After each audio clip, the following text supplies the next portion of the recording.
Hailing frequencies are open. And hailing frequencies are indeed open. Welcome everyone to this, the very first episode of Sci-Fi Sunday. I'm your host, Stu Jackson, and here we are. It is born from the ashes of Star Trek Sunday, which many of you will remember, of course. Rising like a phoenix. You know what? Nobody wants bullshit like that, do they? But no, here we are, Sci-Fi Sunday.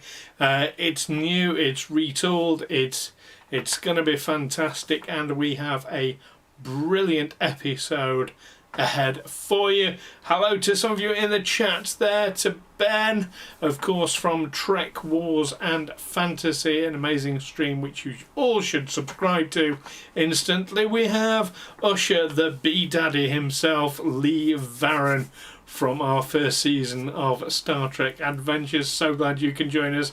Captain Quinn, of course, great to see you here. And the Jaunty Goblin, so happy to see you here as well.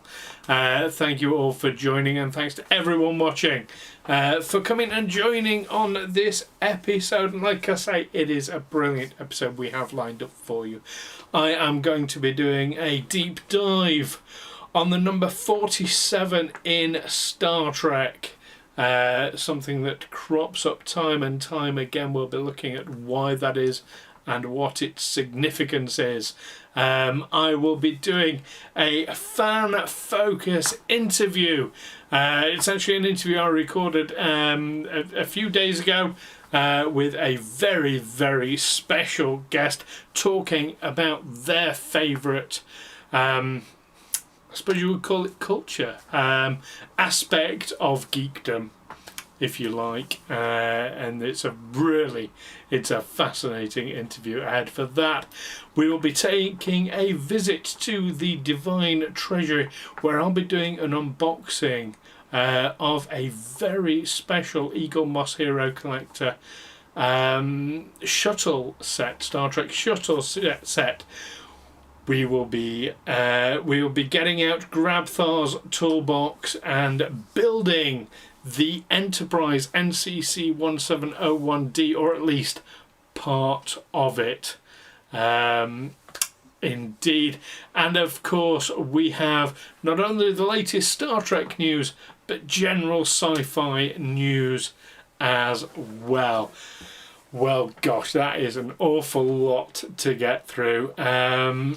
Not quite all the projects are back. I'm not doing episode reviews just at the moment. We have too much going on to not do that. But that might be something we look at in the future. But for now, yeah, that's the only thing sort of missing from the previous Star Trek Sunday, with a few more things added in as well, and of course opening up the scope well beyond Star Trek. Although Star Trek, I think, will remain the main focus with this show, because it is my biggest passion.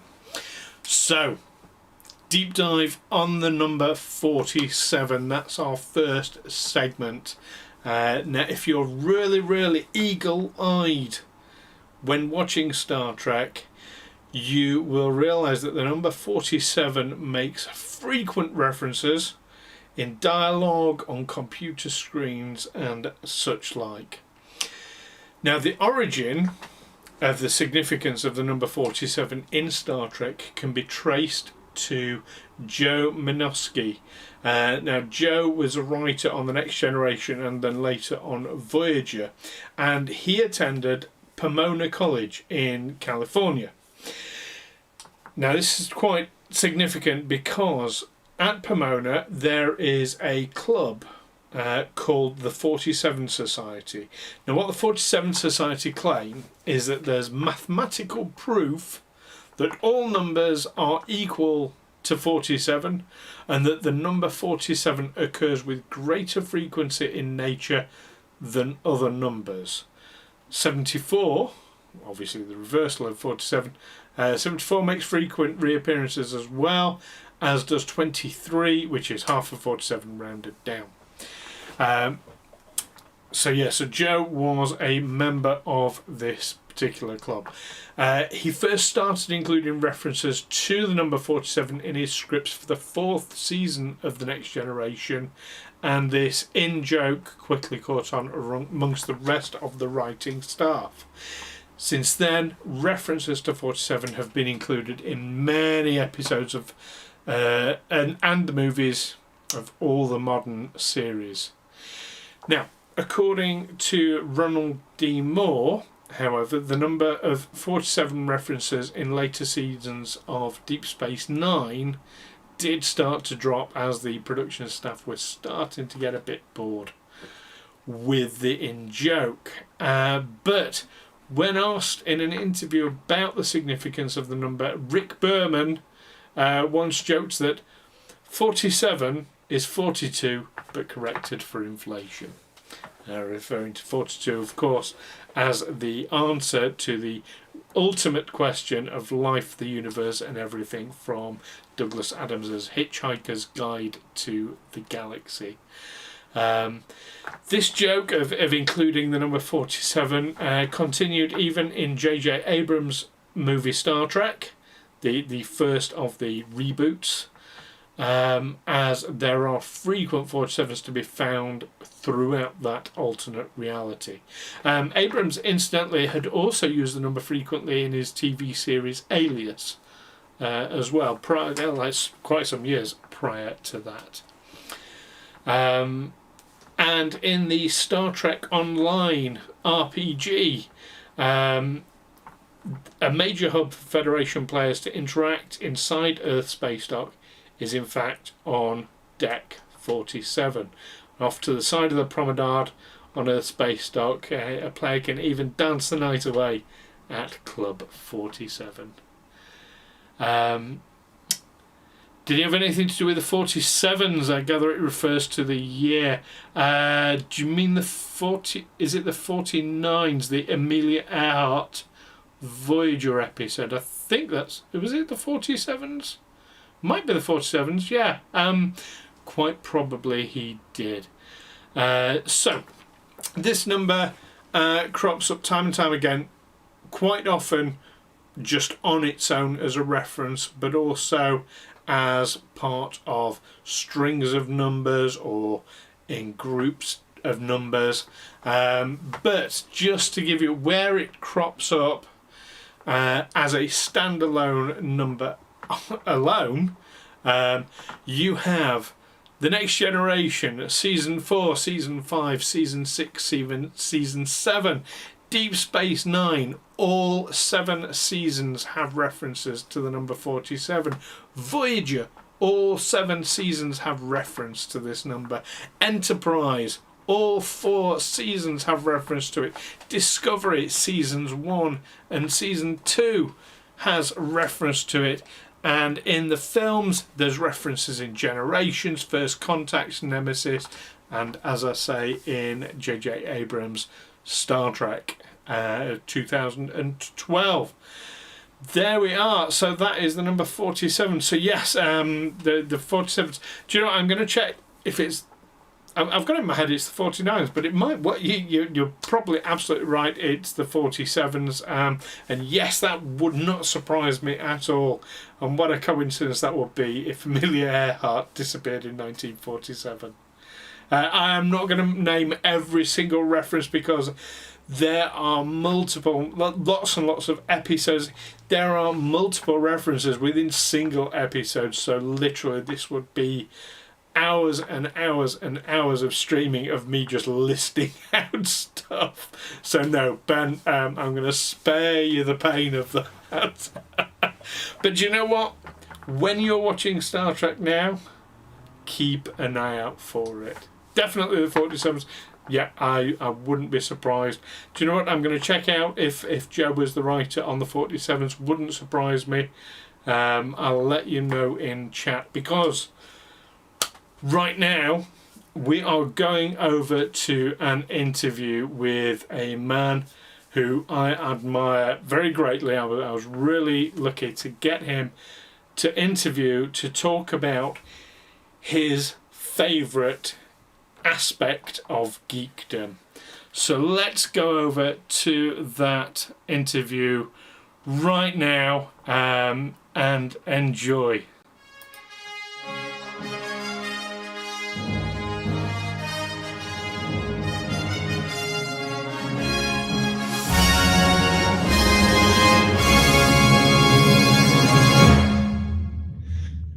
Dan Thompson, the man, the myth, the legend. Actor, writer, compere, stage manager, stand-up comedian. What have I missed? It's a lot. It's a lot, isn't it? You can have wrestler. You can have, and these are all things I've done for like a cup of coffee. Like I'm not. These are not all things I do all the time. So you've actually, I know you're a big fan of wrestling. I am. But you've done wrestling.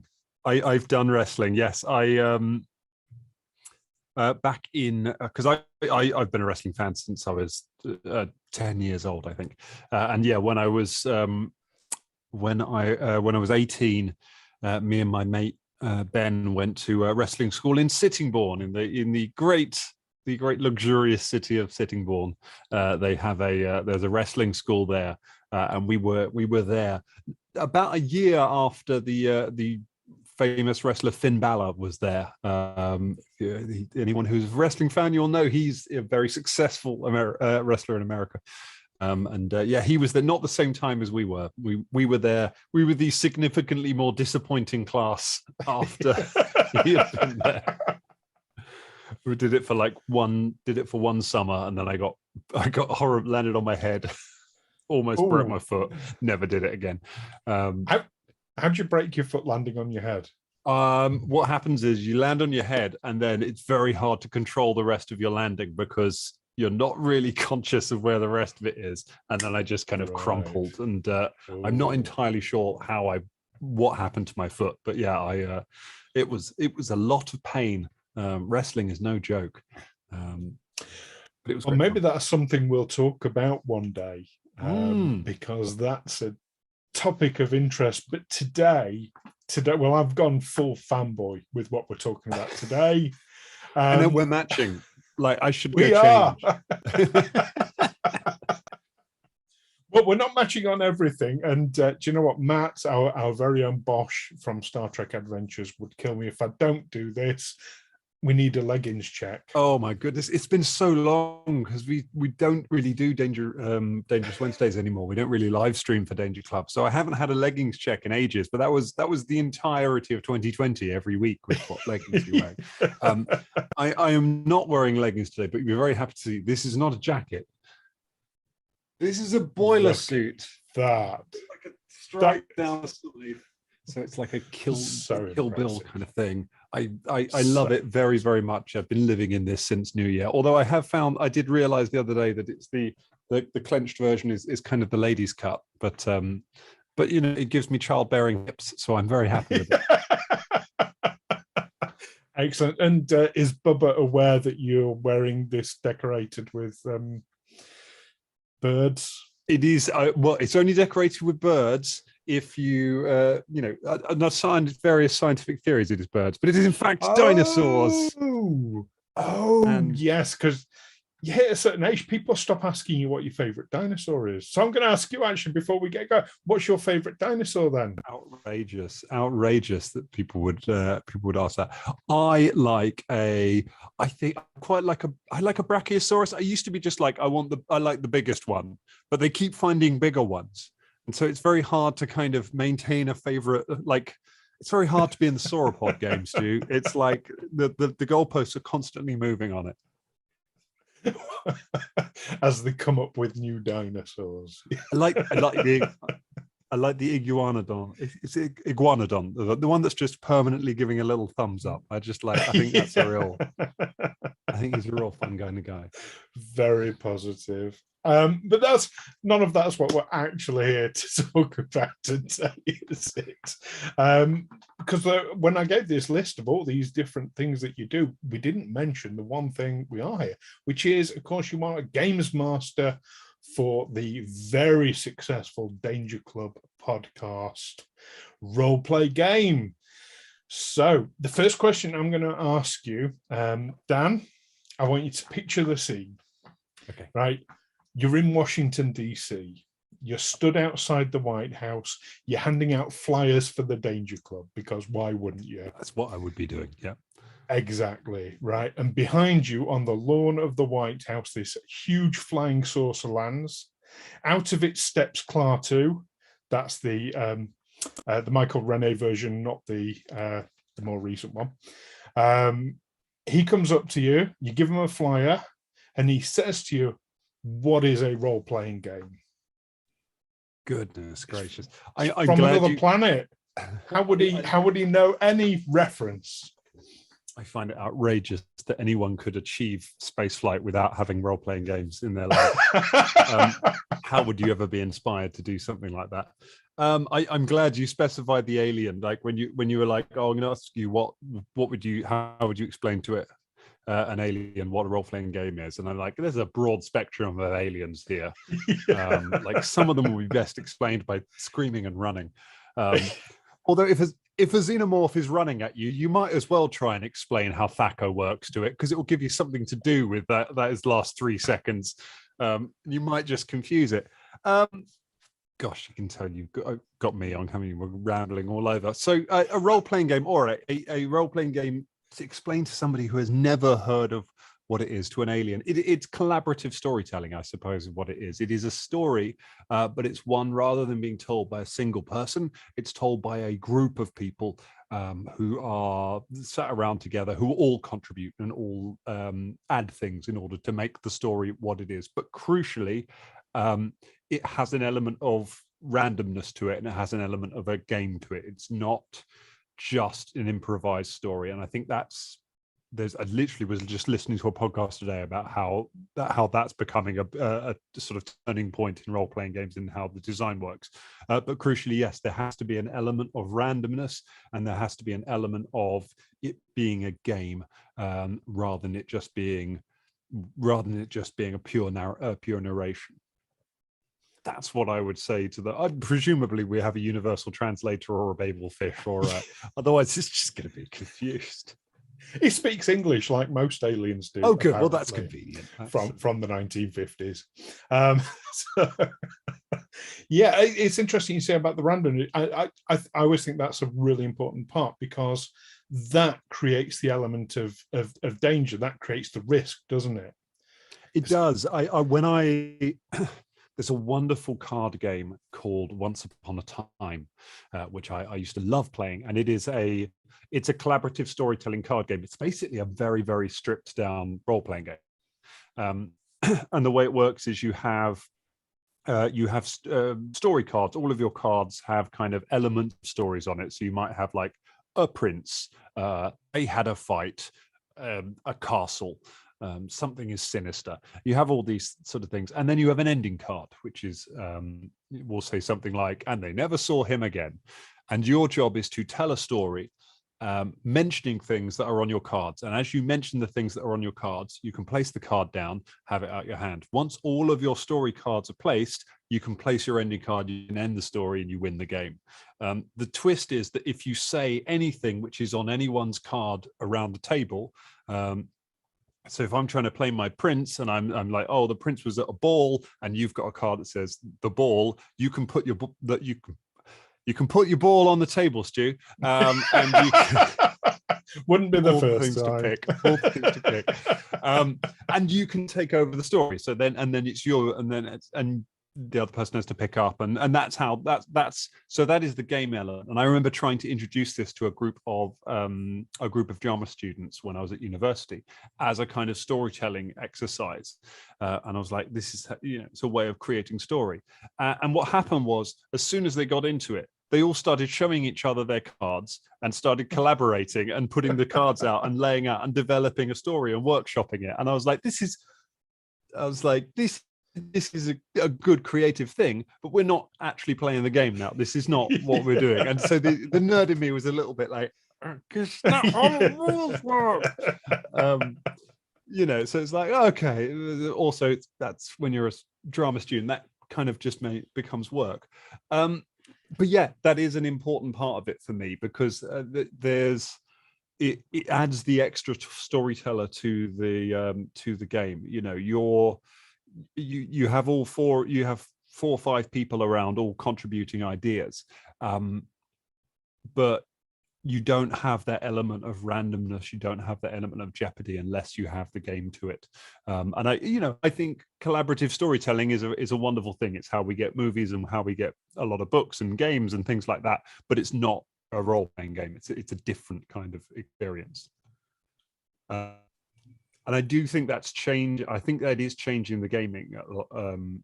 That has changed things a lot, especially with things like stop me if I'm going off on a complete tangent. No, you're good.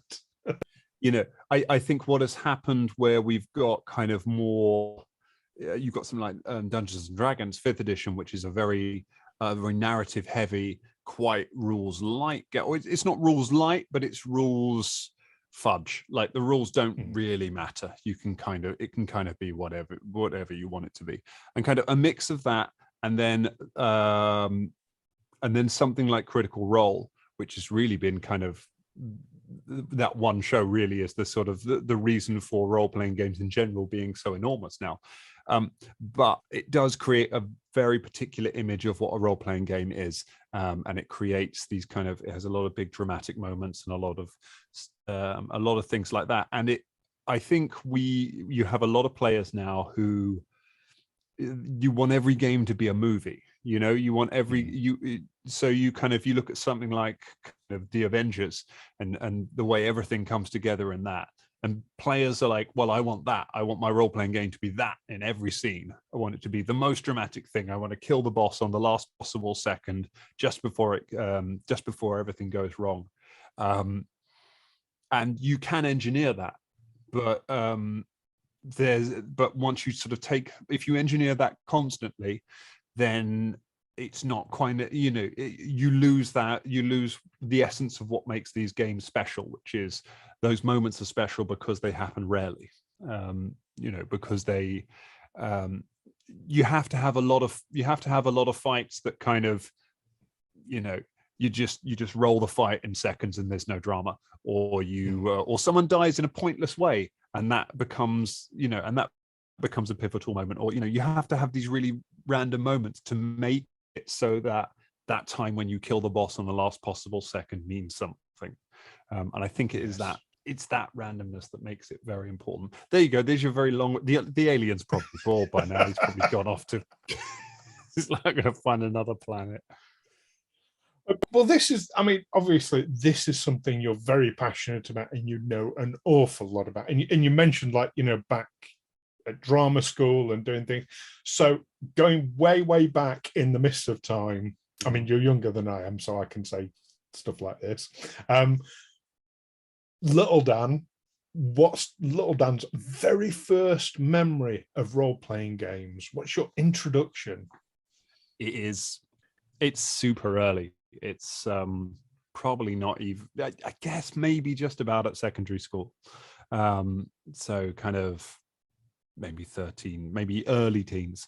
And we are, I got into playing Warhammer very, very young, playing like Warhammer, 40K, Blood Bowl, all of the stuff like that. I was back home for Christmas, and I went and had a poke around the shed that my dad built us to get all of our crap out of the house. Like, we had a whole gaming shed. It was amazing. He cut Space Marines out of wood and had them like standing with the gaming table on their shoulders. It was an incredible space, and all our friends used to come over because we needed it, because we moved out when I was very young. We moved out of our town where we were and right out into the countryside. So I needed something good to make kids come and hang out with me, because it was a trek.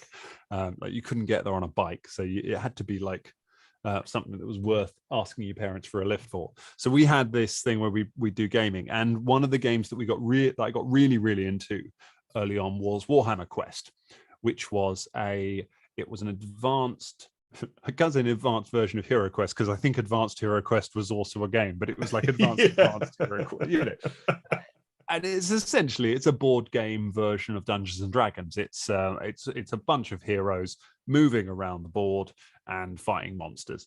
And in between the board game sections, they put in the box like a very rudimental downtime system for it, of like your hero can go to town and here's a random table that you can roll on, and they get in a fight with some bandits, or they train up their magic and they get a few extra things to kind of make it feel a bit like a game. And we were like, well, this is good, but we could do more with this. So we started just freeform developing a kind of role-playing game to go around it, and we would play it in the playground every day. We would just be like, and it would be, you'd spend the week playing the role-playing section of the game, and then at the weekend we'd go around a mine and we'd play a dungeon, and we just did this all the time, and we had no sense of rules.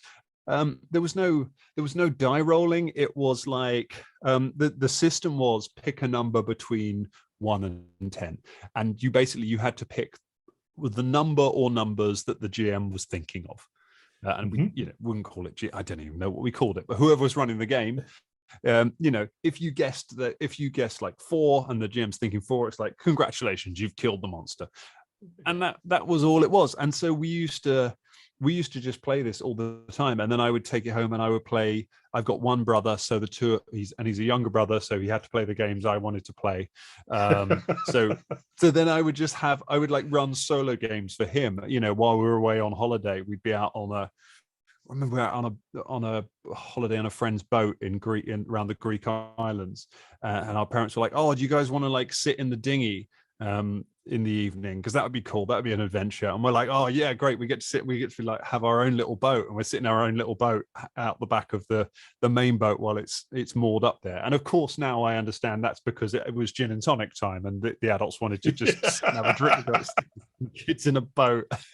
And so the two of us had just sat there in a boat, just telling stories, just doing this solo RPG that we've been running throughout the whole holiday. So we've been doing this whole thing, and it wasn't until I sort of got to secondary, or sort of once I was like a year or so of secondary school, our history teacher ran a role play club, and ran a D&D, would have been a D&D campaign.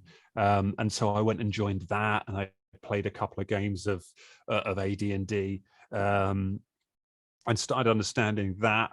And then kind of then I got into LARPing down in Chislehurst Caves, Labyrinth.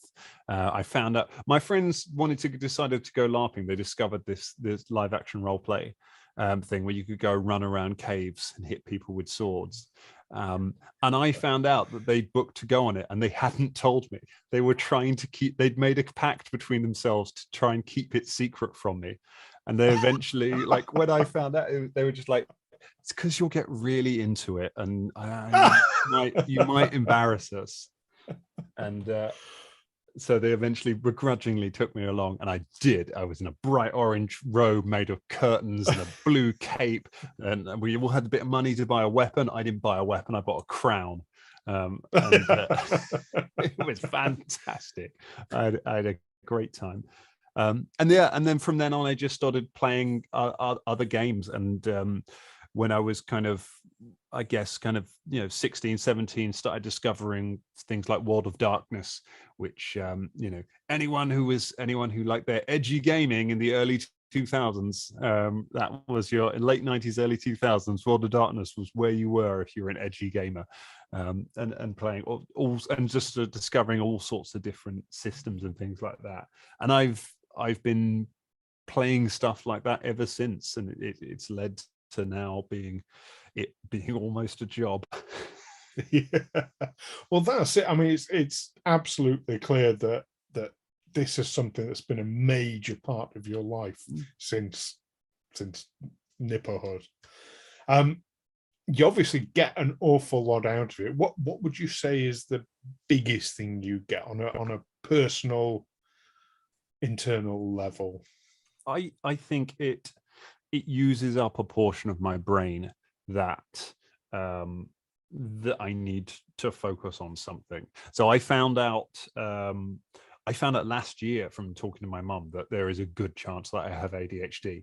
That they had a pretty good inkling that I did when I was a kid, but they were at the time my parents were trying to get my school to recognize that I was also dyslexic, and this is the early 90s in a grammar school in Kent, where they don't believe in things like learning disabilities, learning difficulties, and so they the word neuroatypical has not entered the lexicon at this point, and so they fought the battles that they could, and they focused on getting the dyslexia recognized, and because then I could get actual support on the extra time in the exams and things that I needed.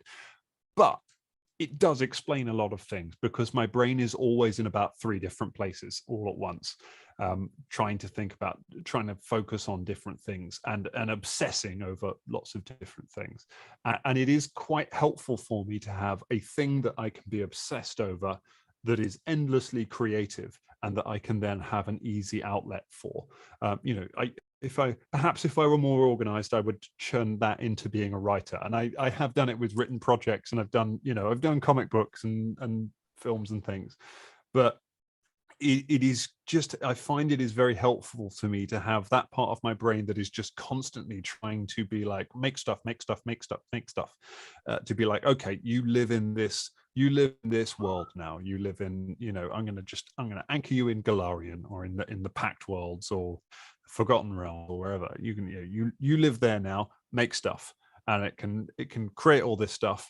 And then I can come to a gaming table and I can be like, blah, there you go. There's all that stuff, and it's get it out of me, rather than it just sitting in my head, and just sort of spinning around and stopping me actually being able to do stuff.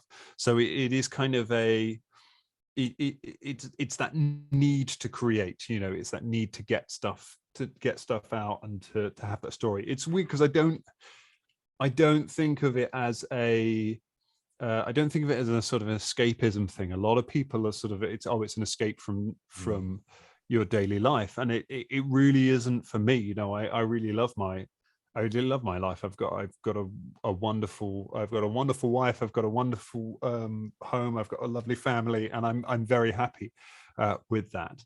But I have this need to just make stuff. That, and I think in a lot of ways I'm definitely a people pleaser. I like to share things. I like to cook for people. I like to make things that people enjoy. And so making a game that people can sit around and they can have fun, and that you see people laughing and enjoying themselves, and think, okay, I've created a structure that is allowing people to do that and to express themselves, is incredibly satisfying. That was the most ADHD answer to the question. Well, do you know, you and we've known each other for a couple of years now. That was something I was not aware of about you. So thank you for sharing. Thank you. I don't think I've talked about it, really. I don't think I ever talked about it on any of our shows, because I've only just I've only kind of found it out myself within the last year, and it's made a huge amount of sense. And I'm just like, oh my god, that's how my brain works. That suddenly makes sense to me. Well, this is a gut reaction to it, but I've actually been in discussions with my sister recently about ADHD, because she's highlighted that she and I probably have it, because she's been reading a lot about it because of her kids, and she said, well, hang on, that's Stu. Yeah. So yeah, it's so I'm just starting that journey of finding out about it, and everything you were saying there was that resonates. I expect that'll be the case for a lot of people watching this as well. So yeah, that's really it's hugely common and hugely undiagnosed in people of our generation, and very, very hard to get diagnosed as an adult. It's very hard to have a doctor who will give you the time to be able to do that. And but it is possible, and I would encourage. I should say I've never been formally diagnosed with it, and I don't want to speak sort of authoritatively about the condition. This is just kind of all I can say is my experience. But yeah, it is remarkable how many people often are just like, oh my God, right? That's, because we were from a generation where it was just not a thing. It was not something that you considered. We were only just beginning to sort of be aware of things like that.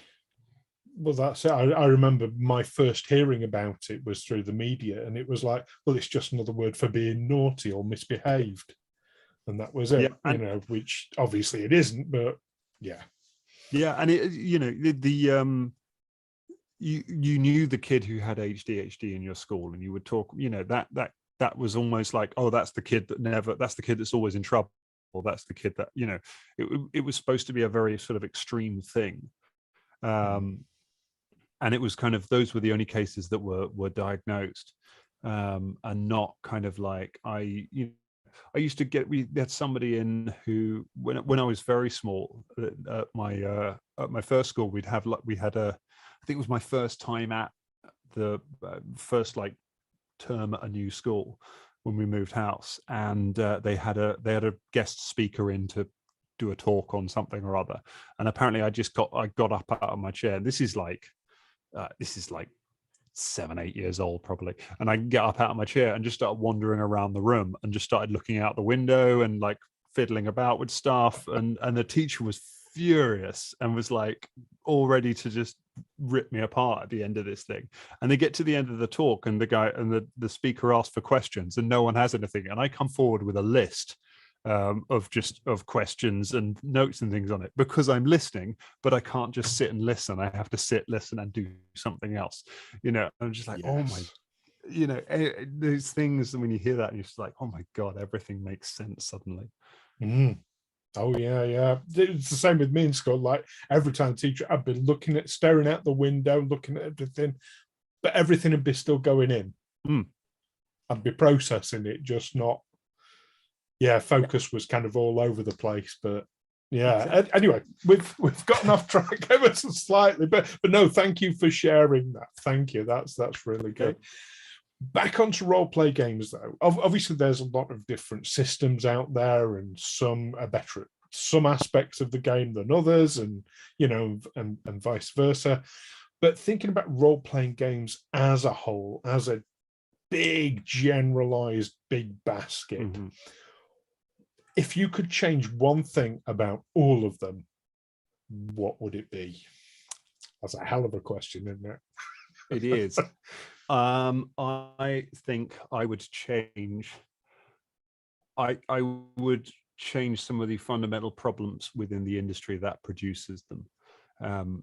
We have some wonderful games that provide incredible experiences for so many of us, and are created by absolutely remarkable people, remarkable minds that create these worlds and create these rules and create these games across many systems. But many of them are working within an industry which grew out of a few, mostly white men working in a basement somewhere, and who built a company out of nothing, and have and are used to working on, it's a passion project, so they make no money from it, and have kind of come up on that mentality. And it has created, in a lot of cases, companies that are fundamentally fairly toxic to work for. And there are, at the very senior levels in a lot of gaming companies, there are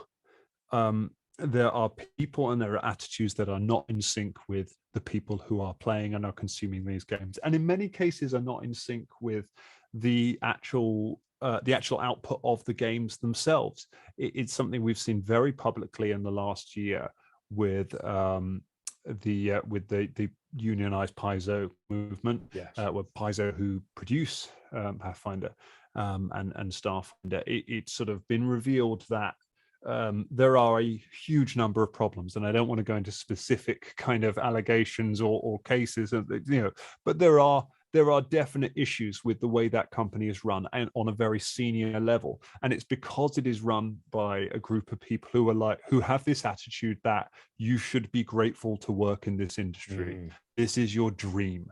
You should give your whole life to this industry, and it doesn't matter how hard you work. It doesn't matter how much you get paid, because you're lucky to be a part of role-playing games. And yes, it's a tremendous privilege to work doing something you love, but you are working for it, and you do deserve to be treated fairly on that. And there are cultural issues in all of these companies, in Paizo and Wizards of the Coast. I'm sure I'm not really familiar with World of Darkness Games Workshop and things like that anymore. I know that Games Workshop has quite the reputation among some of its fan base and things of having problematic issues. But there's sort of a two-pronged thing that people need to do better. These companies need to do better, partly to create an environment and to create a system of values that is in line with where we are now as a society, and that supports those and that supports their products. You have Paizo producing incredibly progressive content. We just had Grand Bazaar come out that's got an entire section on disability items and wheelchairs and things like that, so that you can play a character like that. And some fans are pissed about that, and who cares, because they're the past. They're not relevant to the future of the hobby. So go and enjoy your little corner. But they need to, you need to care for the people that work for you, and you need to treat them as so many companies are. You need to treat them properly. You need to be paying these people properly.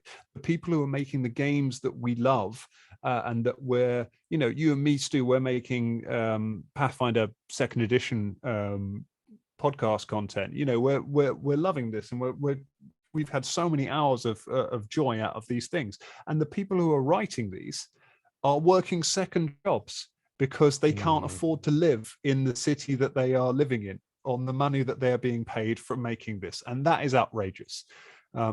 So that needs to change. Yes, there are problems with sort of there's toxicity within fan bases as well. There's always going to be that. That's the thing with any kind of fandom. It's the thing you'll find in any kind of geekdom. It's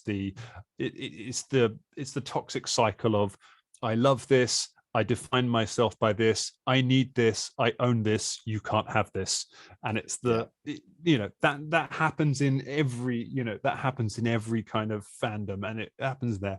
And you can do some things to fix that. You can moderate, you can manage communities. We try and do that within our own community on Danger Club, but you lead from the front. And you have, that's why it's right that we have things like gaming companies making positive science. That's why it's right that Paizo come out and say slavery is no longer a part of Pathfinder mythos. That will no longer be mentioned in our stories. If you want to make a game, about slavery and you have a reason for telling that story, we're not going to tell you how to play it at your own gaming table. But it's now no longer part of our story, because that is not our. That's a real story that affected real people, and we don't want to tell those things. That's the right thing to do. Putting accessibility items in a game is the right thing to do, because you plant your flag and you say, if you want to run your game without this stuff, you can do that. You can absolutely do that. That's up to you. It's your game. It's your table. But this is canon. This is the core. This is where we are as a company now. That is important. That thing is happening, but it needs to be happening at the top as well. It needs to be happening with senior management. It needs to be happening with how they care for the people that make the games, as well as the games themselves that we get to play. That's the thing that I think needs to change most. Totally agree with you on that. And as an aside to that, now, as an actor, obviously, I can see a lot of parallels with our industry as actors with that. Do you think it's a consistent problem throughout the creative industries, or do you think it's particularly worse in the RPG industry? I think it is. It's a consistent thing that happens in a lot of creative industries, and it's you get exploitation of people, and in part of it is this idea that, well, if you won't do it, there are 6 people behind you who will do it because they don't know their rights. And I think there are improvements in it within sort of the entertainment industry. People are getting better trained. There will always be a few chances out there who will hire anybody to effectively union bust and just to stop you from knowing your rights. The company that all of the Danger Club met on, that I will not deign to name, but I was told there that they wanted me to periodically randomly fire actors because it was good to fire people just to keep everyone on edge so that nobody steps out of line. And it's that attitude of like, well, we can always get somebody else in after that. I think it has a slightly different edge to it in things like role-playing games, because it's not necessarily purely driven by profit. When you look at things like crunch in, say, video games, this is made because it is big studios that are just trying to churn out as much profit as possible, and we will squeeze as much value as we can possibly get out of the people that work for us because it's all motivated by money. It's not a saving grace because it still impacts negatively, but the attitude, I think, of within the role-playing game space, or a lot of the people who have kind of created this environment, has come from the fact that they feel like they've come up from nothing. They've got that attitude of like, well, I've had to forge my own path, and we had to fight and scrabble and do all of this. And I worked 80-hour weeks. Is that a weird number? I don't actually know what a normal working week is like. I've always been a freelancer. So, 40 apparently. 35 40? To 40 is normal. My goodness. Who knew? It's certainly more than that in a lot of them. But they have this idea of kind of like, I had to fight to make all of this, and I was happy to do it because it's my passion project. And if you want to do this, you must be as passionate as we are about it. And in a lot of the cases, people are, and this is their dream. And so it's this idea that you should work. You should put the work in because you love it, and who cares what you get paid. And I think that it doesn't necessarily come from a place of pure mean-spirited callousness. It comes from this idea that, well, we all love this, so we all, it's the thing of when you must have had this experience as an actor sometimes, Stu, when you join a project. And you think it's going to be really good, and then after a couple of sessions, a couple of rehearsals, you're like, oh no, this is a passion project, isn't it? And you're just suddenly like, this, the person who has hired me for this is their baby, and this is the thing that means the most in the world to them, but they haven't necessarily thought through all of the specifics of it, and now I'm not sure about how I'm getting paid out of this. And it's kind of like they need to recognize that this is a job for me, as much as it is a passion for them. And I think it is I think people have to be clearer about that. Yes. And I should say I can be with Danger Club. I was trying to be very clear with all the team when we started this project. I was like, there is no money in this, and I will do all of the work that we need to do on this. I would love help with this, but once we push it to a certain level, I may be a bit of a pain, and I'm a nightmare to work with on Danger Club sometimes because I can get very focused and I can get very not competitive. I'm only competitive with ourselves, but there's a push to always be better. So maybe I'm no better than anyone else. Maybe Danger Club is as crunchy as every other company. Well, no, there is a world of different. If you're saying right from the outset, and I have worked on passion projects that haven't been called passion projects to start with, exactly like you described. I've also worked on passion projects where they've said, look, we're not doing this for money. We want to make a film, put it out to festivals. If we ever get money, yeah, you'll get a share, but that's never going to happen anyway. But and yeah, if it's a project you feel passionate about and you've got the time and energy to do it, great. And that's absolutely fine as long as you know up front. Exactly. Yeah. If you're taking on a job to do a job, that's a different thing. Yeah. Yeah. No, very absolutely. Much. So on that, you've obviously talked a lot there about the way that RPGs are changing. Well, Paizo in particular, the content that they're putting out, is becoming more inclusive, and that can only be a good thing. Are other RPGs sort of following suit with that, or is it a genre franchise wide? Not franchise. Is it an RPG thing that's happening, or is it just Paizo? No, it's certainly not just Paizo. It is industry wide, and it's culture wide in a lot of senses, because the kids are all right, Stu.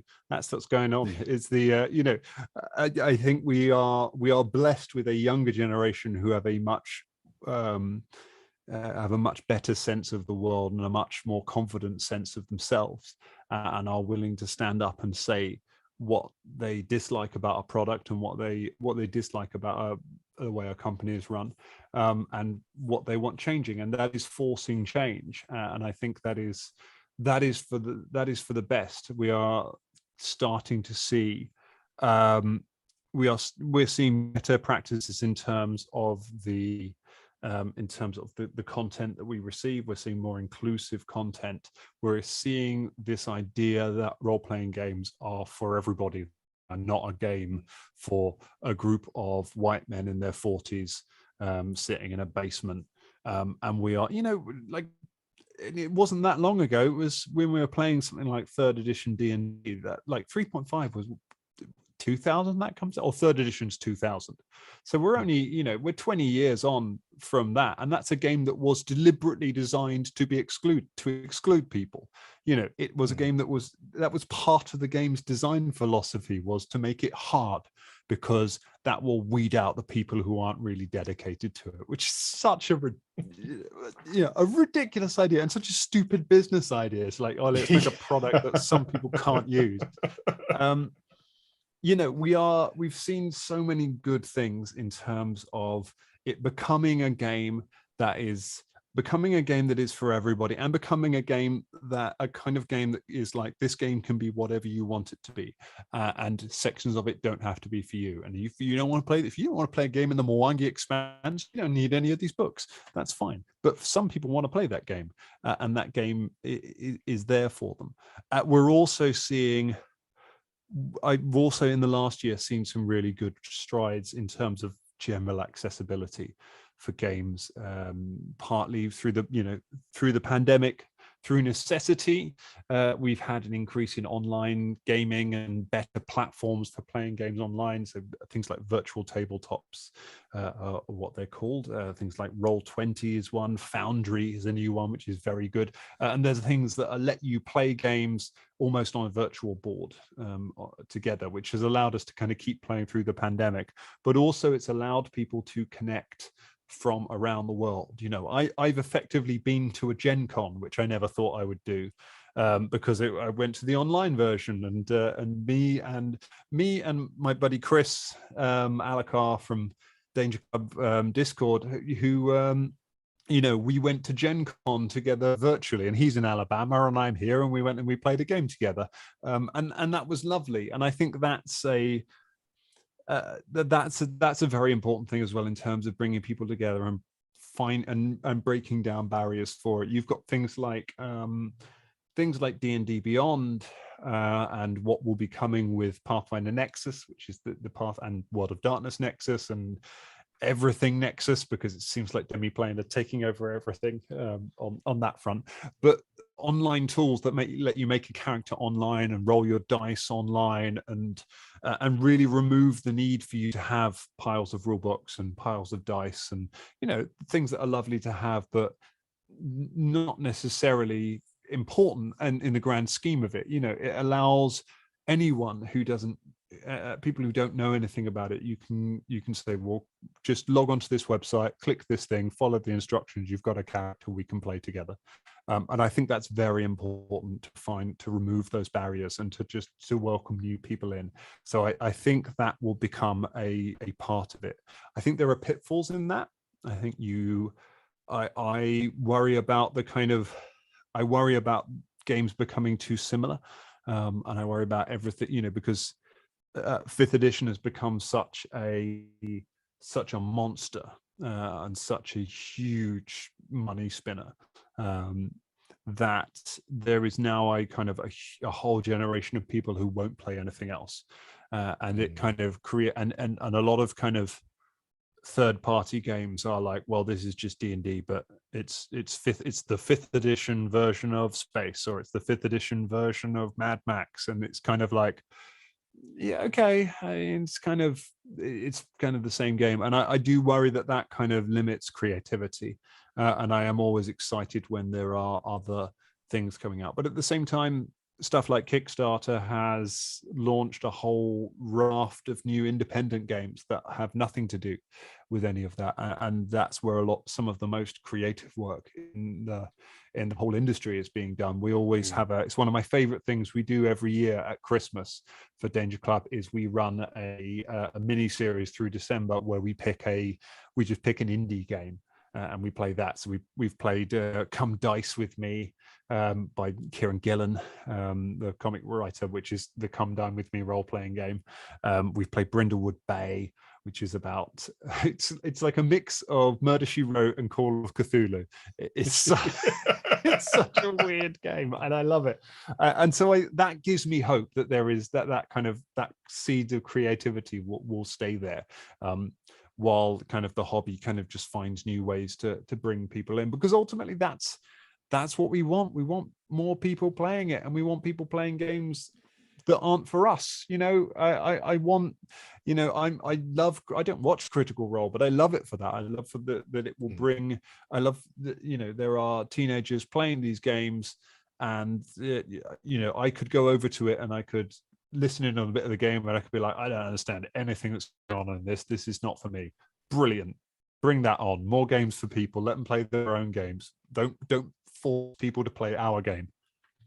Well, speaking of that, anybody sort of, let's say we've got a viewer watching it who's like caught up in all your passion about the subject and says, yeah, I've never played an RPG before, but I'm going to get a group of my mates together. We're going to run a game. Where can they go to find out the best information and the best next steps? Where can you go to find out the best information? I would suggest that, from my own personal point of view, I would suggest that you go to Paizo.com. It is a terrible website, but it is a wonderful game. And you pick up, or go to just go to the website. Go to your local gaming store. Have a look on the shelves, see what you like, because ultimately especially if you're going to be running the game, I find very much is a visual. You feast with your eyes to an extent. So go and have a little look at the books. If you see something that's like, that's cool. That's what got me into Pathfinder. I picked up the core rulebook, looked to the equipment section. I was like, I want to pick up that sword. I want to wear that cloak.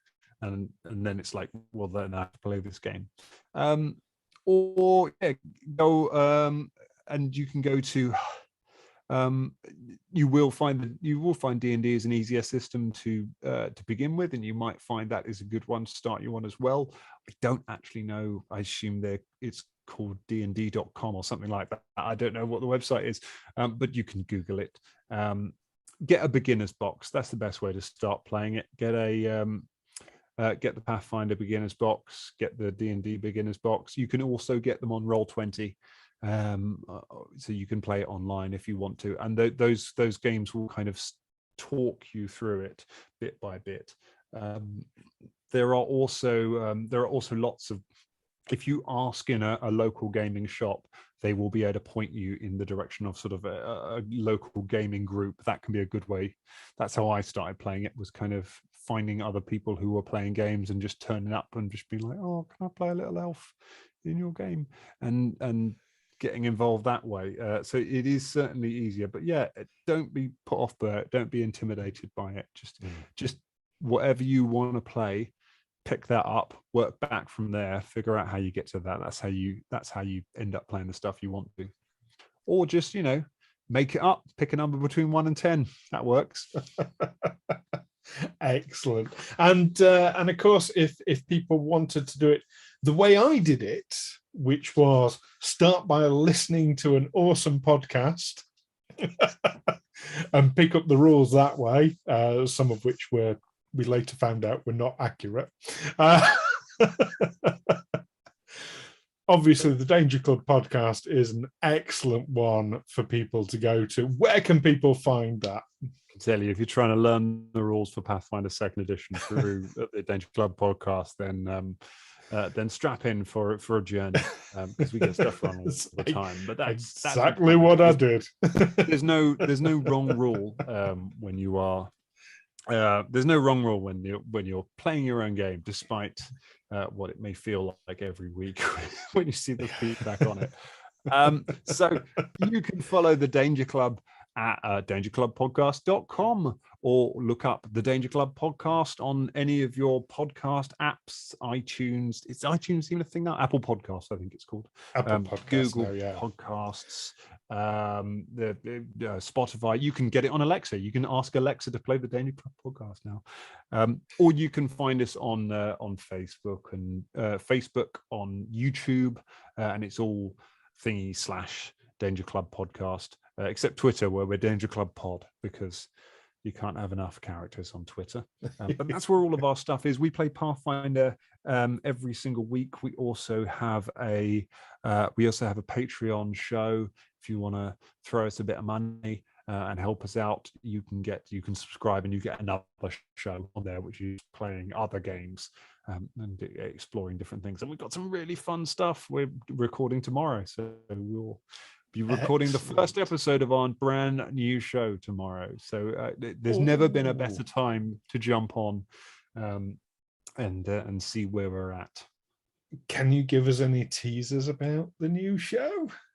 I guess so. The answer's new no. show, I can tell you the new show. Our patrons have already had it announced to them, but our new show is being GM'd by our very own Ross rather than me. So I'm playing in this. I am not GMing it, and it is based on a very, very popular Netflix show. So get ready for Glow, the role-playing game. And it's not.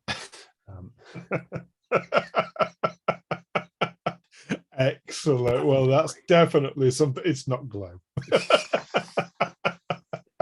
No, that's absolutely brilliant. I'm really looking forward to it. I mean, probably by the time this comes out, I imagine it'll be up and running anyway.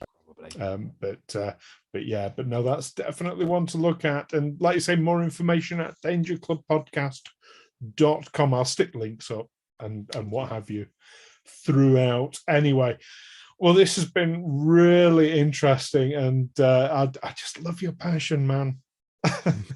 You're one of the few people I ever get fanboy about. I've worked with, I've not worked directly, like dialogue with A-listers, but I've worked with B-listers.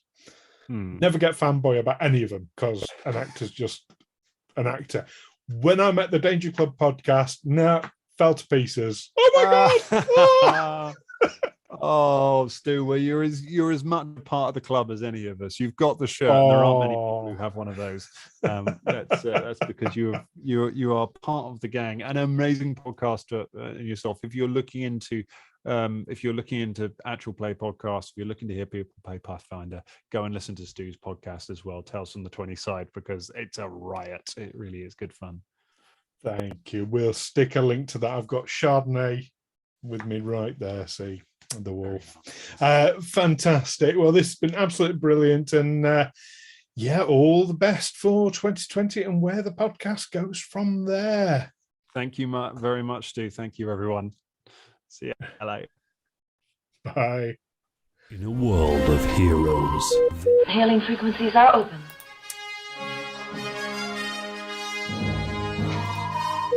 Hailing frequencies are open. Now, Oh, I buggered that up completely. I stopped the video before the very end, so I'm going to go back. I'm going to fast forward through the video to get to the bit it needs to be at. So bear with me. Sorry about that. We'll get there.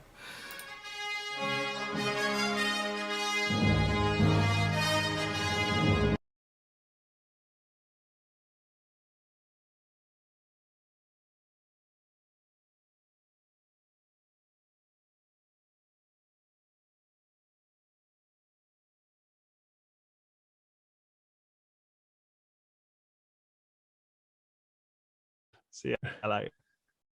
Bye. In a world of heroes, villains, 6 British actors will come together to play Pathfinder. It's sort of like D&D, but also really not like D&D. Join Fulton. I immediately regret this decision! Karagor. Oh, I see you, Kenneth. Velda. Behold my arcane powers! Shania. Yes, I've cracked the case! M. No, kill him. And the Dungeon Master, for an actual play podcast that takes adventure seriously. Available on iTunes, Spotify, Google Play, Stitcher, and from DangerClubPodcast.com. Danger Club, let's roll. God, doing that voice hurts. Hailing frequencies are open. Hailing frequencies are indeed back open there. Sorry about that. I basically I forgot that I'd put the trailer on the end of that interview. So there we go. Massive thank you to Dan Thompson from the Danger Club podcast for doing that interview with me. It was obviously a lengthy interview, but such an interesting guy to talk to, and absolutely fantastic. So yeah, absolutely brilliant. I know I definitely always learn a lot when I talk to him. So there we go. Now on to our next section of the show. This time we are going to take a trip to the Divine Treasury. Let's see if I can get this right this time. And yes, there we are. So today on the Divine Treasury, we are doing an unboxing of this Star Trek The Next Generation USS Enterprise D Shuttle Set 1. Now, this is Eagle Moss Hero Collector, and many of you who watched Star Trek Sundays previously will be aware that that I've done unboxings from their Starship collection and others. This is a different collection than any I've done an unboxing for previously. This is actually from the Build the Enterprise Partwork collection. So this is an Enterprise D that you build yourself over, I think it's about 120 issues. So yeah, so one of the special editions that's been released that I got was this shuttle set. Now inside we've got 2 shuttles. We have the Type 15 shuttle parsed Elbaz right there, and the Type 6 shuttlecraft Goddard right there. We have seen this as part of the Starships collection previously, but they're absolutely tiny ones. They're about this big in length. So looking at this, I mean, this is quite a hefty weight to it. This is obviously something quite different. I don't know if this is something I'm going to be building at some point. I won't be building it on air, but if that is the case, then I'll build it as a video to play on a future show. But I don't know if this is shuttles I'm going to be building or if they come ready made. The shuttle itself, the Enterprise itself is pretty huge. So the saucer section alone is about this sort of size. So I'm guessing, looking at the outer packaging, that the shuttles are not going to be to scale with that Build the Enterprise. But let's open it up and have a look. First of all, let's have a look at the packaging though. Yeah, you got Goddard on the back. You've got, front views. You got Elbaz on the side there. So, getting Grabthar's box cutter here. Let's split that open. And, oh, we got another box inside. Now this is more in keeping with the new style of ships. Oh, they're pretty big, actually. Let's pop this box to one side. So we've got small magazines with them. So this is almost like part of the newer style of collections, the Star Trek Universe collection that's been launched and starting to come out. Yeah, these definitely, the packaging is very reminiscent of the Star Trek Online collection. So you're actually getting 2 for 1 on this unboxing. Aren't you lucky? I'm going to need a Grabthar's box cutter for that. Let's do both of them while I'm at it. Oops, sorry about knocking the camera there. Let's have a look at Elbaz first of all.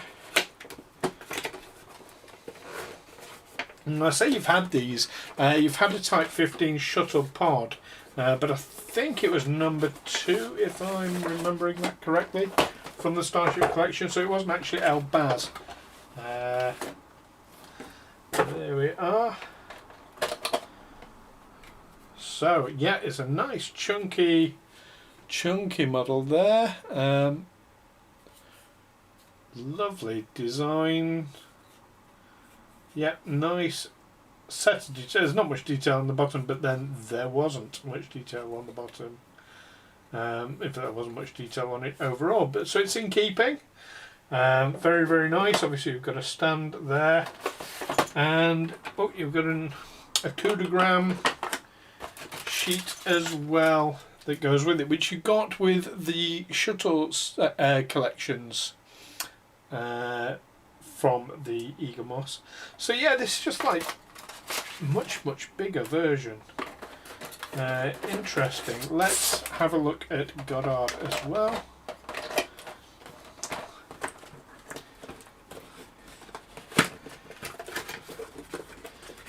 Yeah, these are very nice indeed. You're not wrong, Captain Quinn. Oh, come on. There we are. You've got much more detail on the Goddard. Don't know if the camera's going to pick that up entirely. Maybe if I put my hand over, you can see there's Aztecing all over it. To turn the camera away. There we go. Yeah, so you've got escape pods showing. I need more like myself now. Got clear plastic. I mean, the Goddards are much nicer, much more detailed model than Elbaz, but that's not surprising because it is a much more detailed craft. Lots of detail on the base of it, and yeah, and a coup de gramme as well. With that one, the magazines. Let's have a quick, cheeky look at those.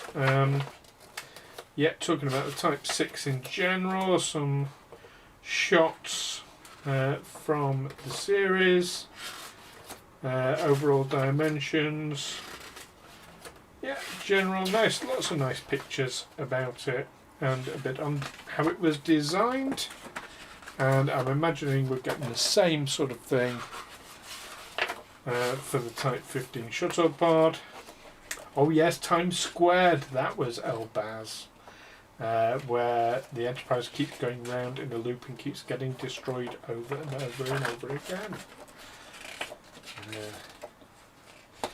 There we go. Yeah, so it's the same information, but for the Type 15. There we go, Times Squared. Yeah. Okay. So yeah, very nice. Yeah, so it's not really going to go with the main model for the build, the Enterprise, but very nice and a welcome addition to the collection. So speaking of the build the Enterprise part work, this week's Grabthar's Toolbox, and probably for quite a few to come in the future, is one of the more recent sections of that build. So now this is a much longer section than it normally would be. Usually when I get this part work through, it takes me maybe 10 to 15 minutes in real time to assemble it. This one actually took much longer. You haven't got the whole thing. I've done a lot of speeding up of the boring parts through this video, so fear not. But it is a slightly longer section than this would normally be, but hopefully you're going to enjoy. It's also made a little bit longer, of course, because I explain about the part work itself. So rather than me explain it now and then you get to hear it again, let's go straight over to Grabthar's Toolbox and have a look.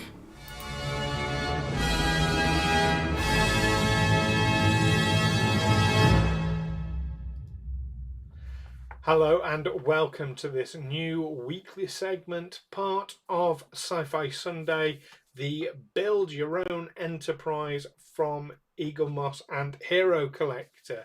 Now this is the Enterprise NCC 1701D, the Galaxy class Enterprise, as commanded by Captain Picard in Star Trek The Next Generation. This is a part work series that basically does what it says on the tin. You build your own enterprise. It is absolutely whopping in size, absolutely huge. I believe it's going to be at least like 2 to 3 feet long in total. You can see I've already made a start of it. So the idea is each month I receive 4 sections to it. I am currently 20 sections in, so you can see I've got half a nacelle, I've got some panels from the saucer section, we have the bridge, of course, from the saucer section, the top of the neck, there is the back of the neck there, a deflector dish, and a couple of frames. We have the frame from the actual saucer section itself, or the top half of it, and I can tell you that that is a whopping 18 inches across. It is absolutely huge. And we have the frame for the top of the neck there as well. So this is absolutely massive. So like I said, the idea is I'm going to be going through and building this one section every week with yourselves. Let's get stuck into today. We get this magazine that comes with every 4 pieces, so each magazine has 4 sections in it. Let's look at today, which is section 19. So I think I said there were 20 sections already.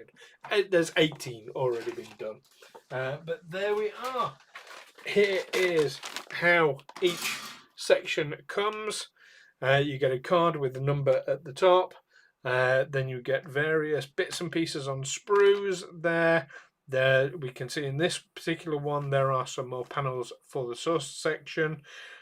Screws, of course, and lots of wiring. It does light up, this particular model, so there's a lot of wiring involved, and I can see there's a bit more framework as well, and indeed some stickers in this one. That's a first. I haven't seen that before. So the first thing I need to do is get all these bits and pieces out. Need to put that over there. So first thing I need to reach for, of course, is by Grabthar's box cutter, so that I can get these bits and pieces out. Do this carefully so I'm not damaging anything underneath. There we are.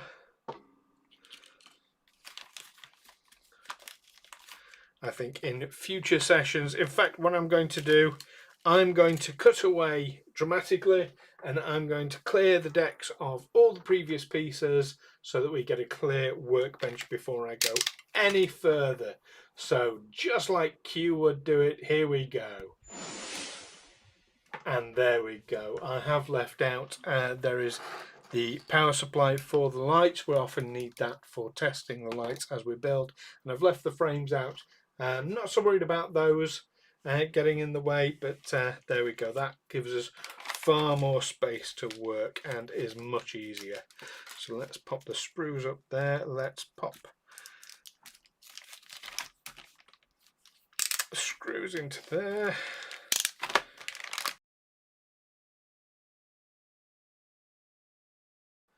And there we go. So let's look at the first part of the assembly here. So we are looking at placing escape pods and windows into here. So I will get Grabthar snips nice and ready. So 19F, so these are the escape pods. You can see there, very nicely painted. So let's get these out. We've got 8 of them we need, and I can see straight away that we have 10. They do provide lots of spares. I do in fact have a couple of spares already from previous, so I'm going to check the backs of them because I'd rather use up what's on an existing sprue. Yep, these are identical. So like I say, we need 8 of these, so there we are. And then I've got my spares. I've now got 4 spares, you see. There we go. Grabthar's snips to one side. And let's see. So these need to go in. Remember which way up they go. Let's have a look at a previous piece. So on the bridge section, yes, so the line goes towards the outer edge. Now I'm using the bridge section as an example because each of these was unique. They would only go in a very particular way. So I know that these are going to be accurate. So the line goes towards the outer edge of the saucer section. And we can see by the way this is curved that the outer edge is the bottom. So that's correct. There we go. There we are. That is the escape pods put in. Now we have 22 windows and 22 dark windows. So there are light windows and dark windows. Now let's see. So these again, I already have. Well, I actually have a full sprue there. And that one's almost full. So let's use up this one first. Let's do the dark pieces first, I think. Are they identical? They do seem to be. Okay. So yeah, let's 22 of each.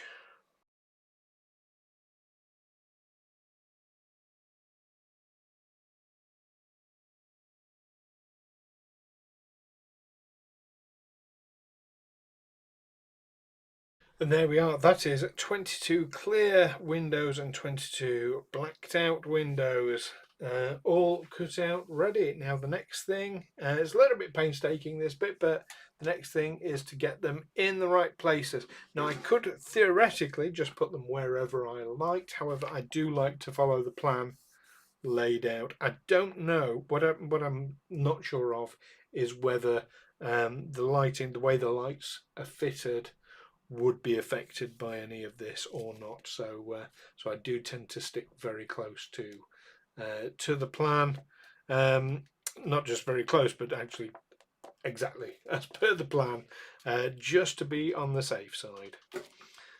So I'm going to get some tweezers for this.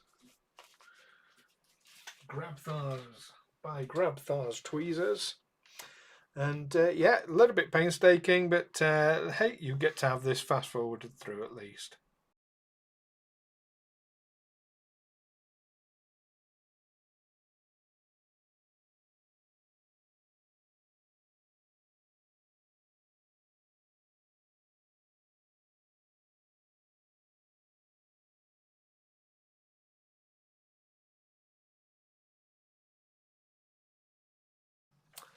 And there we are, all as per the plan, which, there we go, it's a bit too bright, but there we go, yeah, as per the plan. Now, the eagle-eyed amongst you will have noticed that partway through that section, I ended up having to cut some more pieces. That's because I did take 2 clear ones and 3 black ones from these smaller sprues earlier.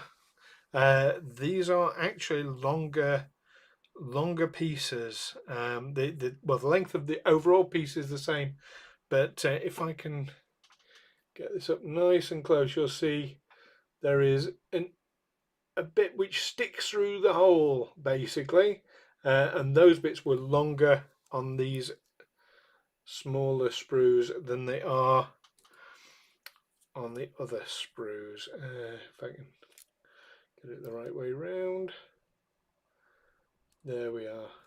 You can compare that to which way round, that way, there we go.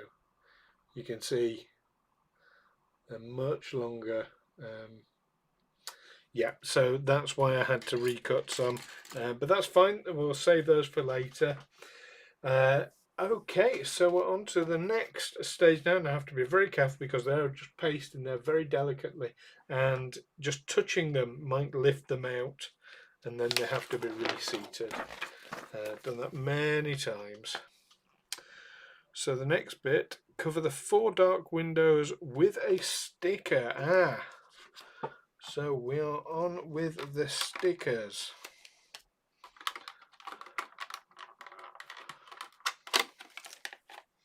There's other stickers in here, so I'll get the frame out of there we are. Okay, they're all the same, that's good. So get the frame back to one side. The 4 dark windows at the top.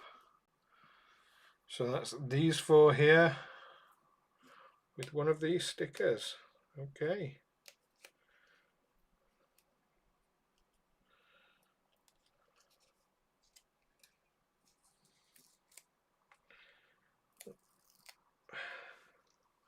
Well, I just managed to fold the, that's annoying. Did fold the edge over with my finger as I was lifting the sticker. Shouldn't affect it too much though, shouldn't have thought. There we go. That will create essentially a blackout effect. So there we go. It does stop light leakage. I did get some black rubber electrical, it's like electrical tape, but it's liquid basically, because I have seen that, you know, putting some of that around the edges stops light leakage, but I haven't applied it. I may at a later date come back and take this apart and reapply it if the light leakage does bother me too much, but we will see how I go. So this is what the longer pieces are for, is these windows here, which is going to be 10 forward, out of interest, I believe. So 5 clear and 5 dark. So we already have 2 clear cut. So let's cut the other 3 and the 2 of the long black ones. There we go. Now we do have 1 spare black one left, which is fine. If I did need a spare, I suppose it's better that it's a blackout one rather than a clear one. Let's pop them in the right order.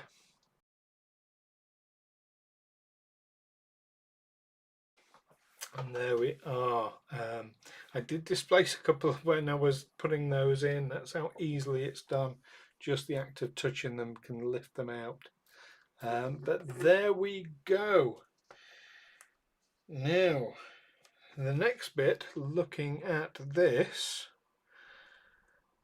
is going to be take one of the 4 deck panel lights and carefully bend the LED housing so that bulbs are angled 90 degrees from the cable. Then place the reflect panel over the covering the windows and escape pad covers from behind. Right, so we take one of these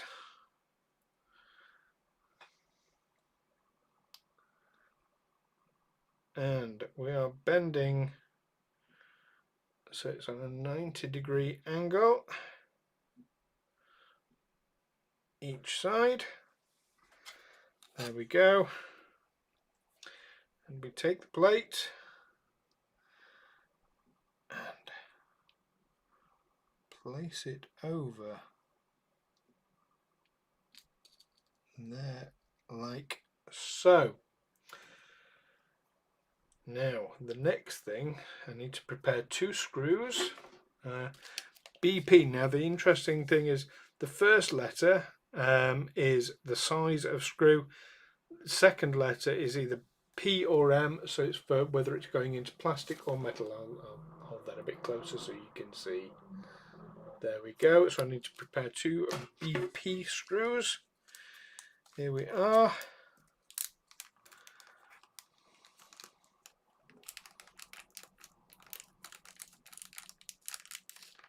Oh, got far too many out.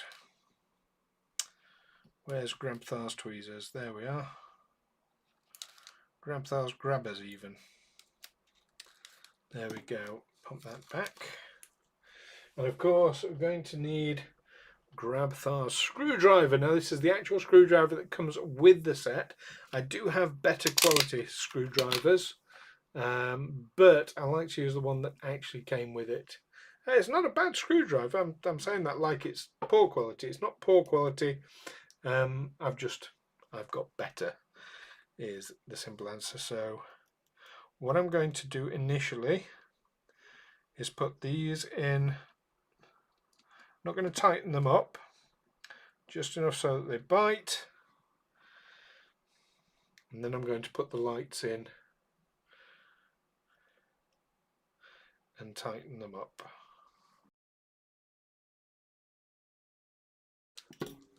And looking at the next section, we have 2 more wires for here and here, and 4 more screws. Okay.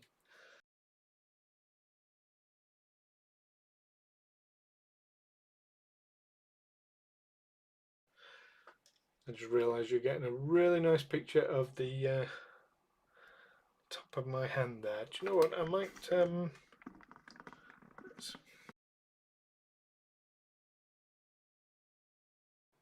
there we go, that might give you a better view.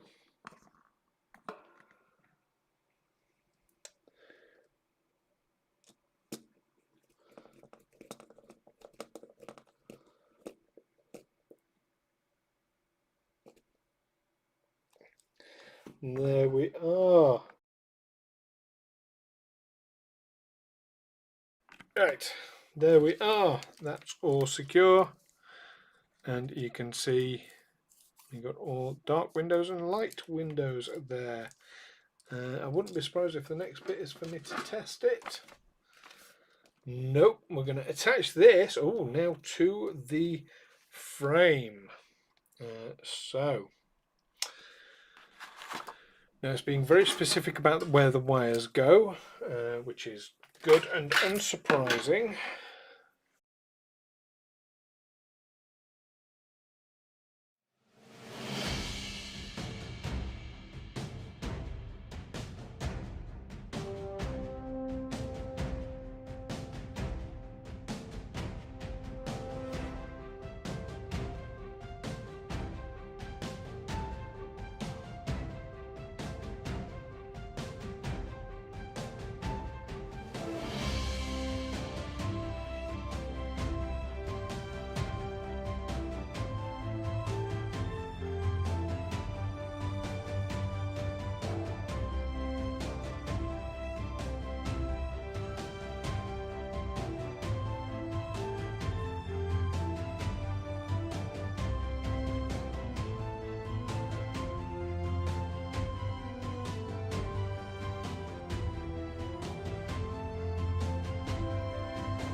Right, so I need to reseat that, but there we have it. The saucer section is coming along quite nicely there. But yeah, I will, like I say, I will reseat that off air. That's going to make it a lot easier. Now the next bit of all these BM screws, and apparently we're looking at this frame here. So I believe this goes on here like so. And we've got 1, 2, 3, 4, 5, 6, 7, 8, 9. 1, 2, 3, 7, 8, 9. Or is it 10? 10. 10 BM screws. So let's tip our BMs into there and start popping these into place.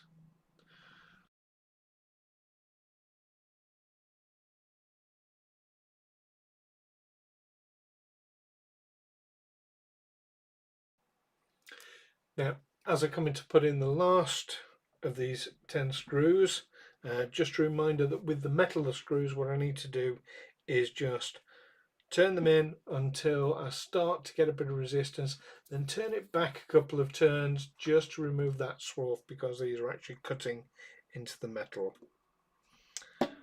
Otherwise the swarf gets in the way and it won't tighten up properly.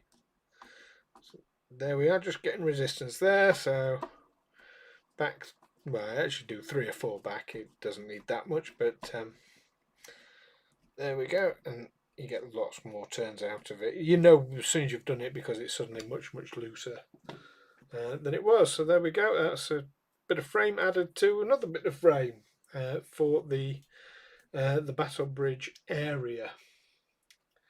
So that, I think that is it for stage 19. Wow, that is the most intense and difficult section that there has been in all of this. There will be another one next week, and hopefully a much simpler section next week. So do join for them. In the meantime, back to me. Hailing frequencies are open. Thanks, Stu. Well, yeah, that was that was rather more fun to watch than to do, I'll be honest. Normally I enjoy doing these bits and pieces, but that was incredibly hard work and very, very intense and fiddly. Just realised I need to change my glasses out because these are reflecting.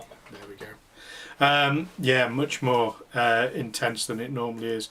And in fact, while that was, I think that was about 24 minutes long, that video, in live terms it took me over 2 hours worth of work. I say normally those sections take me about 15 minutes at the outside, so that was very, very unusual, but I'm sure it's going to be worth it as we get to see the Enterprise come together in all its magnificent glory. I have no idea where I'm going to put it. I don't have the room for it, but there we go. Got to have these things, got to have all the things. Now it is time for one last section of today's show, which is of course sci-fi news and of course Trek news following that. So the first bit of hanging from the city, do you know what, it's too heavy, and also because I live in rented property I can't drill, I can't nail things to the wall or anything like that. So yeah, it's going to be really, really heavy.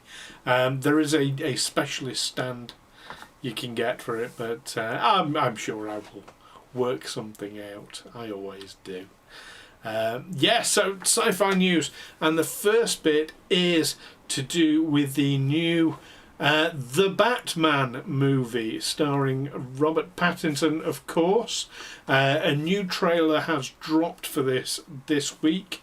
It's quite a lengthy trailer, at almost 3 minutes long, and focuses very heavily on both Selena Kyle, of course we know as Catwoman, and seems to be portraying the main protagonist as the Riddler. Now, we do know that the Joker plays a part in this as well, but he doesn't appear in the trailer whatsoever. But the Riddler does. And from the sounds of this trailer, it's definitely not your fluorescent lycra green wearing funny man. It's got a much, much darker edge to it. In fact, the whole trailer itself has a much darker, grittier edge than what we've had before, and other bad guys as well.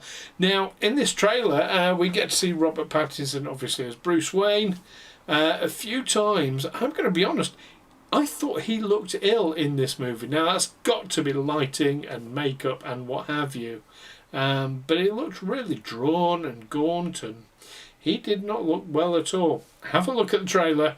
It's there on YouTube, so if you Google for it, you'll find it. But let me know what you think. Is he looking ill, or is that just me imagining it? Because he's not glowing and sparkly. Who knows? But we can see the entire movie from Warner Brothers from the 4th of March. It will be launching. Gaunt. Yes, I thought so. Next bit of science fiction news. The latest episode of the new Star Wars series, The Book of Boba Fett, is out and has received a lot of critical acclaim. It's interesting how the story is unfolding. I'm going to do this without giving spoilers, so please don't put spoilers in the chat for anyone who's not watched it as yet. But yeah, it's interesting the way the story is unfolding. I don't know, as I'm not normally a massive fan of this jumping back and forth in time, sort of as a storytelling sequence that they're doing, but it seems to be going somewhere with it, so I'm gonna give it a chance. Of course, we're only 2 episodes in, but I do like what I've seen of it so far. Sticking with Star Wars, there are some rumours that have come out this week about a new Star Wars video game. Now, this apparently is going to be a sequel to Fallen Order, but it's not going to be Fallen Order 2. It's going to be branded as more of or as another in the larger Jedi franchise with its own, basically, subtitle. So it's going to be Star Wars Jedi, whatever. We are likely to get our first look at this, though, in May at the Star Wars Celebration Anaheim event. So keep your eyes peeled for that. And the Orville is back after quite a hiatus. The 3rd season is going to launch in the US on the 10th of March. I don't have a UK date as yet. It may be public, but I've not found it, basically, if they do have a UK launch date. But I'll be keeping you up to date on that as I find out. Rather than just being the Orville, this is actually getting a bit of a rebranding itself and is going to be the Orville New Horizons. So watch this space. And over onto Star Trek news. So Prodigy has dropped its 6th episode. So we had a bit of a hiatus between. So we've got a 10-episode run on Prodigy. It took a break after episode 5 and quite a cliffhanger, it's got to be said. Episode 6 has dropped. And oh my goodness, what an episode it is. Again, no spoilers for that as yet. But the episode, I can tell you, was entitled Kobayashi, and with good reason. It left me in absolute bits, I don't mind admitting. When you get to see it yourselves, you will understand why, I'm sure. Because we get to see it. We get to see that when Paramount Plus launches in the UK. The only time frame that I'm aware of is early in this year, early in 2022. You can gather what the episode is about, but also there's more to it. That's all I'm going to say. And yeah, that's it. Oh, Ed, you might want to have a hanky ready. That's all I'm going to say. No spoilers, but there we go.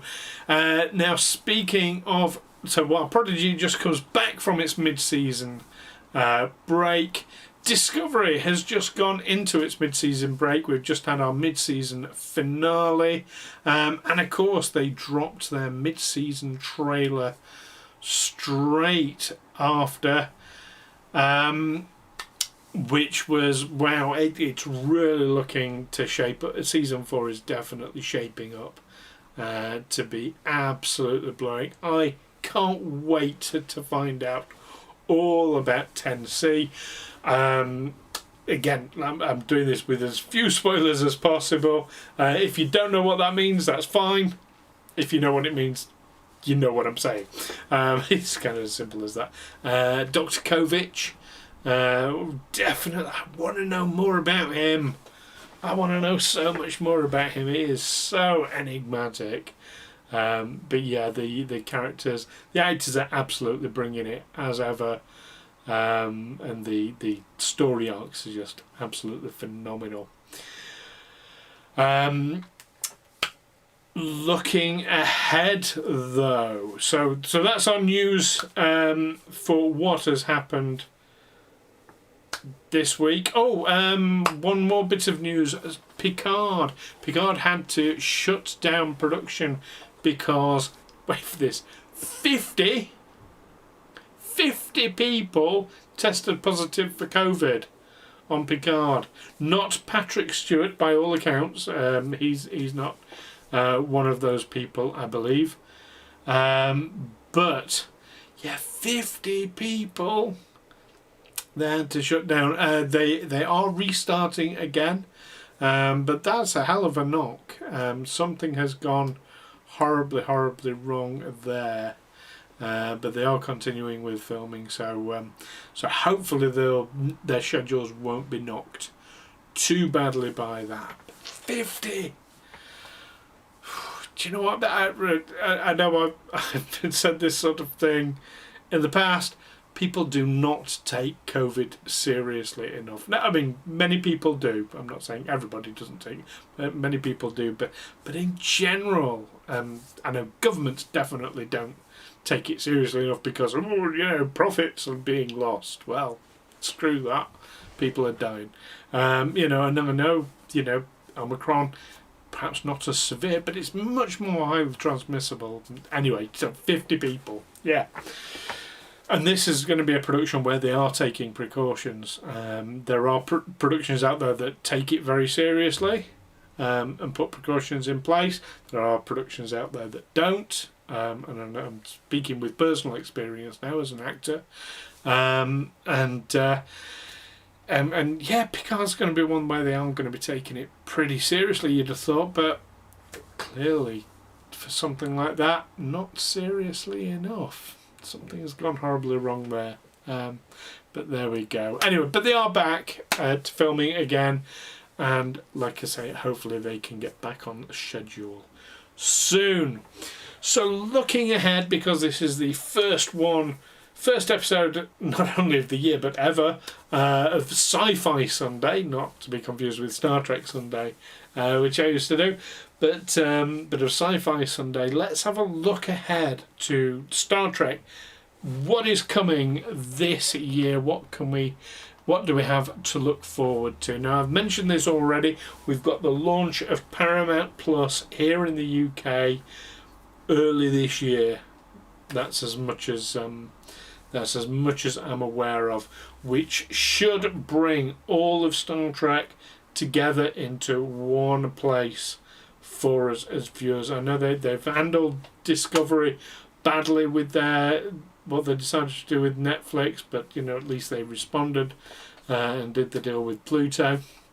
But yeah, it is going to all be in one place for us at least, and then we have a decision about other streaming services as we want. And I can understand, they want their own streaming service, and why not? They're a big enough studio production company to do that, so that's what they're doing. So early this year, that's as much as we know from that. We know that, of course, that we're getting more Prodigy. We're getting the second half of the season from Discovery. We're going to have new seasons of Picard and Lower Decks. I mean, what a time to be a Trekkie. We've got Prodigy, Discovery, Picard, Lower Decks. We're getting the launch of Strange New Worlds this year with Anson Mount as Captain Pike. I am absolutely psyched for that. So excited. So that's going to be 5 Star Trek series all in the same year.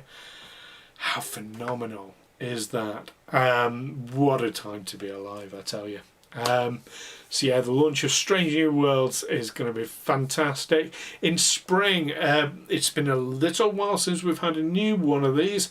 We're getting a new Star Trek video game in the spring. It's going to be called Star Trek Resurgence. So keep your eyes peeled for that one. Have a look for any trailers out there. I'm sure I'll be covering that in a bit more detail as and when that comes up. Other things happening, it's not all dead on the movie side, because this year we are getting a special 4K Director's Edition release of one of my favourite movies. It's a bit Marmite, but the motion picture is getting a 4K Director's Edition release this year. Now that's going to premiere on Paramount Plus. We do know that initially, and presumably it's going to then get released beyond that. Whether it goes to Blu-ray before then, or they premiere it and then it goes to Blu-ray, I'm not quite sure, but we shall have to see on this. All I know is it's premiering on Paramount Plus. I guess that means it will be before it goes on Blu-ray. That'll be a bit unusual, but yeah, we will see. And for collectibles, Playmates will be launching their new range of toys. Playmates, of course, absolutely dominated the Star Trek toy scene back in the 80s and 90s. They did come back a little bit in the 2000s with a range, but now they're going to be launching a whole new range this year. The rumour is that it's going to tie in nicely with Prodigy, so that's a thing to watch for there. Of course, we have Mission Chicago in April, where myself and Kira C. Georgeson will be attending in our finest cosplay and reporting back everything that we possibly can from that. I am really excited for that. And of course, later in the year, the Voyager documentary To the Journey is going to be released as well. Now, this is the same people that did What We Left Behind, the Deep Space Nine documentary that was absolutely beautifully done and really, really interesting to watch.